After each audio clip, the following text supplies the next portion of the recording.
मध्य पूर्व में हालात लगातार बिगड़ते जा रहे हैं। अब ईरान की तरफ से एक बड़ी चेतावनी सामने आई है। ईरानी सेना के एक वरिष्ठ अधिकारी ने कहा कि अगर अमेरिका आज रात ईरान के नागरिक इलाकों या ज़रूरी सुविधाओं पर हमला करता है तो दुबई और अबू धाबी के एयरपोर्ट, साथ ही फुजैरा और जेबेल अली के बंदरगाहों को तुरंत हमले की ओर ले जाया जाएगा। इस बयान के बाद से पूरे खाड़ी क्षेत्र में चिंता बढ़ गई है, क्योंकि जिन जगह का नाम लिया गया है वे दुनिया के सबसे ज़्यादा व्यस्त एयरपोर्ट और बड़े बंदरगाहों में शामिल है। इसी बीच बहरीन से बड़ी खबर आई है। वहां जुफैर सैन्य इलाके में जहां अमेरिकी नौसेना का 5वां बड़ा बेस मौजूद है, धमाकों की आवाज़ वहां पर भी सुनाई दी है। हालांकि अभी ये साफ नहीं हो पाया है कि धमाके किस वजह से हुए हैं, वहां पर कितना नुकसान हुआ है। वहीं कुवैत के बंदरगाह वाले इलाके से भी तेज धमाकों की खबरें सामने आई हैं। इन खबरों के बाद इलाके में सुरक्षा बढ़ा दी गई है और हालात पर लगातार नजर रखी जा रही है। ईरान का कहना है कि अगर उसके नागरिक इलाकों पर हमला हुआ तो उसका जवाब सिर्फ ईरान तक सीमित नहीं रहेगा, यानी खाड़ी के दूसरे देशों में मौजूद अहम ठिकानों पर भी आएगा और उनको भी वो अपने रडार पे ज़रूर लेगा। दुबई और अबू धाबी के एयरपोर्ट हर दिन लाखों यात्रियों को संभालते हैं।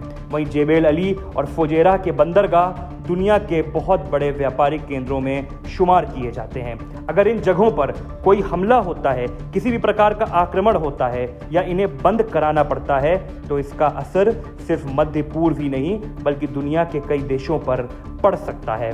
फिलहाल अमेरिका की ओर से इस चेतावनी पर कोई आधिकारिक बयान सामने नहीं आया है, लेकिन पूरे इलाके में तनाव स्पष्ट दिखाई दे रहा है। लोगों के बीच हताशा दिखाई दे रही है और सभी देशों की नज़र आने वाले कुछ घंटों पर टिकी हुई है। खासकर वेस्ट एशिया की जो सारी कंट्रीज़ हैं, जो सारे देश हैं, उनके ऊपर सबकी नज़रें टिकी हुई हैं कि आखिर ईरान वहाँ पर क्या करेगा, क्योंकि उसने अबू धाबी और दुबई को अपने रडार पे लेने का काम किया है और अपने नागरिकों की सुरक्षा के लिए अपनी आवाज़ को बुलंद किया है। हालांकि अभी तक इन घटनाओं की पूरी स्वतंत्र पुष्टि नहीं हुई है, इसलिए आने वाले समय में स्थिति और साफ नहीं हो सकती। ईरान ने स्पष्ट कहा है अगर उसके किसी भी नागरिक को, जी हाँ, अगर उसके किसी भी नागरिक को परेशान किया गया या उस पर हमला किया गया तो जवाब सिर्फ ईरान अपने आप तक नहीं रखेगा, वो खाड़ी के बाकी देशों पर हमला करके अपनी ताकत को दिखाने का अंदाज़ा करेगा। ये बयान आया है ईरान की तरफ से।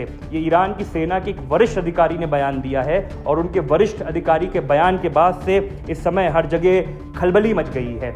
वेस्ट एशिया में एक प्रकार से वहां पर लोगों के बीच में एक सनसनी फैल गई है कि क्या ईरान अपने हमले से वहां के लोगों को दहला देने का काम करेगा, और अमेरिका का कोई भी रुख स्पष्ट नहीं हो पाया है। फिलहाल इतना तय है कि मध्य पूर्व में हालात बेहद संवेदनशील बने हुए हैं। अगर कोई नया अपडेट सामने आता है तो हम सबसे पहले उसकी जानकारी आपको देंगे। बने रहिए हमारे साथ।